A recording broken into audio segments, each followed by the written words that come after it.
मुखलिस बंदा तो कोई ज़ाहिर नहीं करता मुखलिस हो गया, मतलब है कि जो आदमी एक्स्ट्रा वहां से नुमाया होता है बाद में, इसका एक बात यह है, एक आदमी बाकी से ज्यादा नुमाया हो गया, मीनिंग देयर बाई कि बाकी लोग नहीं मखलूस। एक आदमी देख के रोने लग जाता है, मुझे मतलब आपको देखते तो बस फिर रिजल्ट आ रही जाती है, मतलब ज्यादा है। अब ये क्या साबित कर रहा है, बाकी को मोहब्बत नहीं है। क्लास है ना, क्लास या जमात है या गिरोह है, उसमें कोई ऐसा बिहेवियर जो बाकियों से उसको इस्तिस्ना में ले आए वो अच्छा नहीं।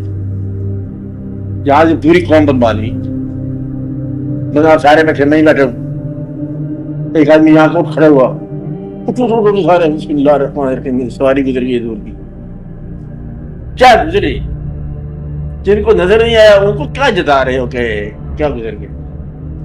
मीनिंग देयर बाई कि तुम अंधे हो, कल के अंधे हो, तुम पागल हो, तुम देखते नहीं हो। वो फिर अपने इस्लाम होने में कुछ शक करेंगे, असली इस्लाम इसके बाद ये एक किस्म की सुपीरियरिटी जाहिर है, इसमें शक बढ़ सकता है, अंदेशा हो सकता है।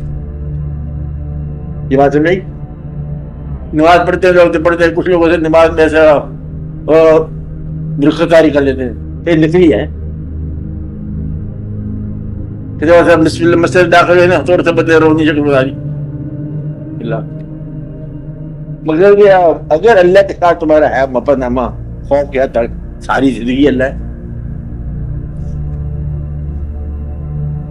फिर ये आदमी जो इसका बिहेवियर बारी बारी होगा, सेगमेंट्स में या फ्रेगमेंट्स में होगा। किस तरह आप मतलब यहाँ पर है वो बिल्कुल मोहब्बत में, अच्छा, और जब वक्त आएगा जीसीआरों का, उस वक्त बड़े चौंके हो, उस वक्त टाइम है याद करने का।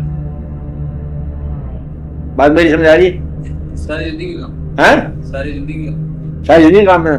अब वो आदमी जिसमें बाकी जिंदगी कोई शोभा जो इसके अलावा नहीं है, बिहेवियर के अलावा, वही तो हक है। तो जिन लोगों की जिंदगी में इसके अलावा मुख्तलिफ शौक हैं और मुख्तलिफ बिहेवियर्स हैं, और फिर वो बात नहीं बनती।